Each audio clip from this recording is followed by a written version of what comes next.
Episode 11 की शुरुआत वहीं से होती है जहाँ पे एपिसोड 10 खत्म हुआ था। यहाँ पे गुआन बोलती है, क्या तुम सच में नाइट गॉड क्लास से हो? हमारा एमसी बोलता है, हाँ तुमने बिल्कुल सही समझा। फिर गुआन सोचती है, अच्छा तभी तो मैं सोचूं कि हमारे जो बॉस है इतने खुश क्यों रहते हैं। तभी गुआन बोलती है कि चलो तुम अब हमारे ऑर्गेनाइजेशन के मेंबर हो, इसलिए तुम किसी भी अदर ऑर्गेनाइजेशन की लड़कियों से बात नहीं कर सकते और रिलेशनशिप के बारे में सोचना भी मत। हमारा एमसी बोलता है, हाँ मैं ऐसा करने के बारे में सोच भी नहीं सकता। गुआन बोलती है, हाँ बहुत बढ़िया, और हमारे एमसी का फॉर्म देखने लगती है तो देखती है हाँ इसका लेवल 0 है। और इसका ट्रायल मिशन था क्या? जब उसे ट्रायल मिशन के बारे में पता चलता है तो एकदम भौचक्का हो जाती है और पूछती है, क्या तुम्हारा ट्रायल मिशन यांगलिंग टनल था? हमारा एमसी उसे बोलता है, हाँ मेरा जो ट्रायल मिशन था वो यांगलिंग टनल में ही था। और सोचता है यार इसके एक्सप्रेशन एकदम बदल से गए हैं, क्या कुछ गड़बड़ है? फिर एमसी बोलता है कि मुझे बस अपने इस ट्रायल मिशन के बारे में जानना है क्योंकि आपके चेहरे से लगता है कि कुछ जरूर गड़बड़ है। तभी यहाँ एंट्री होती है थर्ड पर्सन की जिसका नाम है वांगताई। वांगताई बोलता है, चलो बच्चे तुम मेरे डेस्क में आओ, मैं तुम्हें कुछ दिखाता हूँ। वांगताई बोलता है कि देखो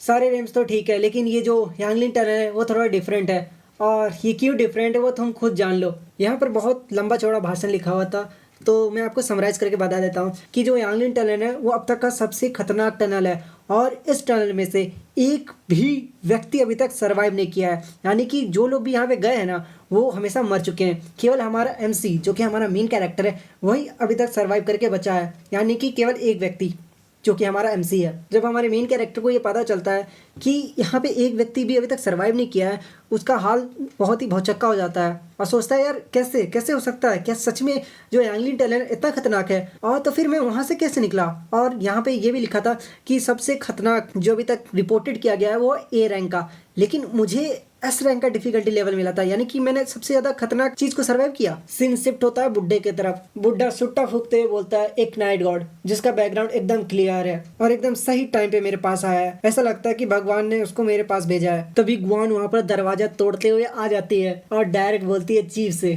उस बच्चे का ट्रायल स्पिरिट रेल्म यांगलिंग टनल था। और जैसे ही यांगलिंग टनल का नाम सुनता है हमारा जो बुड्ढा होता है एकदम बौखला जाता है, क्या यांगलिंग टनल? ओह माय गॉड, जल्दी चलो मुझे उसे बताना पड़ेगा। हमारे एमसी के पास पहुंचता है तो देखता है कि एमसी अलग ही सदमे में होता है भाई। वो बुड्ढे से बोलता है, सेक्शन चीफ क्या मेरा कोई चांस है बचने का? क्या मैं जिंदा बच पाऊंगा या फिर वहीं पे टपक जाऊंगा? बुड्ढा बोलता है, देखो जो स्पिरिट रेल्म ट्रायल है ना वो सोलो डेथ टाइप ट्रायल है और इसमें मैं तुम्हारी कुछ भी मदद नहीं कर सकता क्योंकि एक तरह का टेस्ट है। अगर तुम इस टेस्ट में पास हो जाते हो तो तुम्हें मिलेगी सुपर नेचुरल पावर्स, और अगर फेल हो जाते हो तो तुम्हें बचाने वाला कोई नहीं है। लेकिन चिंता मत करो, मैं अपने हायर अथॉरिटी से बात करता हूँ, शायद उसे कुछ यांगलिंग टनल के बारे में पता होगा। लेकिन तुमने जो यांगलिंग टनल में एक्सपीरियंस किया है वो सारी चीजें मुझे डिटेल में बताओ, ठीक है? और अब तुम घर जा सकते हो, मैं तुम्हें न्यूज़ भेज दूंगा। एमसी बोलता है, ठीक है सर मैं जाता हूँ। तभी हमारा एमसी वहाँ से चला जाता है और जाते समय बोलता है, सिस्टर ग्वान शायद मैं आपसे लास्ट टाइम मिल रहा हूँ और अगली बार शायद आपसे मिलने पाऊँ।